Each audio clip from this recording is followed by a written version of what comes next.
Speaking of morality and the youth, I have a really important topic I have to bring up. The Vatican has rolled out a cartoon mascot for the Jubilee Year of 2025. Every so often, there's a Jubilee Year. This is a year of celebration. That's what it means. And it occurs regularly. And so next year is a Jubilee Year.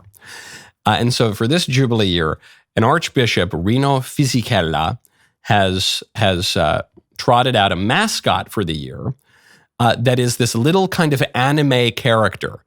It's a smiling young woman or girl with blue hair and a rosary around her neck, which is, you're not supposed to wear a rosary around your neck, but for the purposes of the cartoon, I kind of get it. And it's actually a rosary that I think it's the World Mission Rosary or something like that. It was created by Fulton Sheen, who's a great bishop and great broadcaster, first televangelist actually.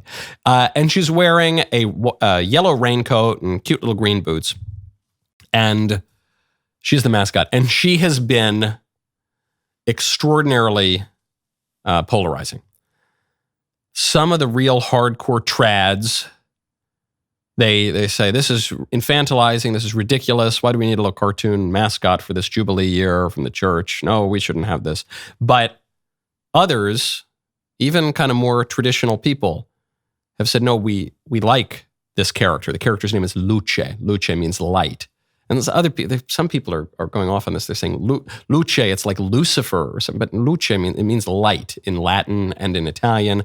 We have the name Lucy, Lucia in Italian, Lucy, Lucille in English. It's a fine name. Saint Lucia, Saint Lucy is one of the great saints in history.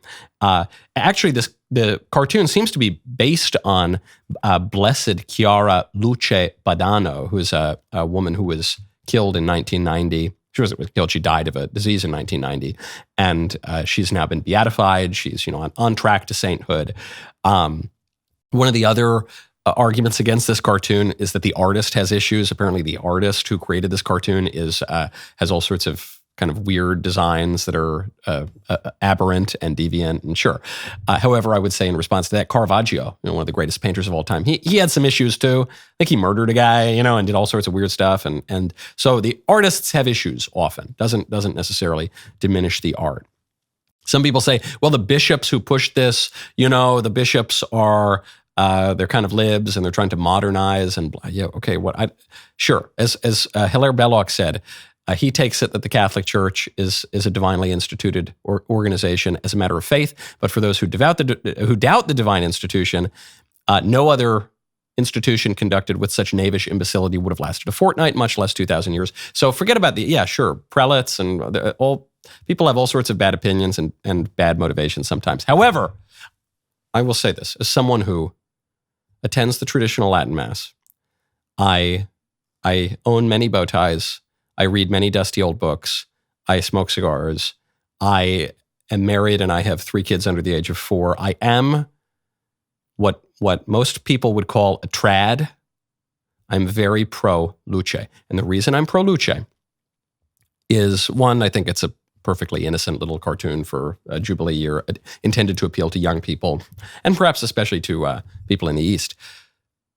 It's the memes. The memes are what did it for me. There are so many funny memes that have popped up. There are memes of Luce standing in front of a bunch of crusaders, with the crusader cross on them. Deus Vult, knights in shining armor. There's so many others. There's one meme of Luce. Yeah, there's one, it says, he was a boy, and it's like a little Pepe frog in a crusader outfit. She was a girl, and it's Luce just, praying. There's a meme of this staff that she's holding, the pilgrim staff. Some people are calling it a witch staff. I think it's a pilgrim staff, like the, Santiago de Compostela, cracking through a fence, and the devil is terrified, and it's just this cute little girl just smiling like, coming for you, Satan. Going to pray to Saint Michael that by the power of God, you're thrust back into hell where you belong. The memes are really, really funny.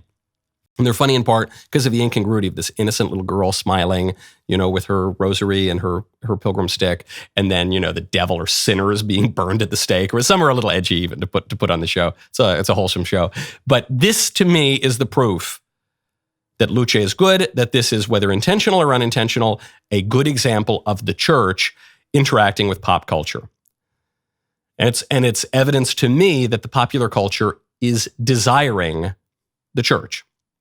that the popular culture longs for the eternal, longs for truth and beauty and goodness, longs for holiness, even so much to say that they'll take a perfectly nice looking little cartoon and then put this cartoon into serious, very traditional situations, battling demons, battling Saracens, battling heretics. This is good. Nihil obstat, this is my official declaration. You judge a tree by its fruit. You judge a popular cartoon by the memes that it generates. The memes here are good. A bad cartoon does not generate excellent memes. Luce has the seal of approval. That was a good clip, and we all agree. And now, you should ring the bell and subscribe.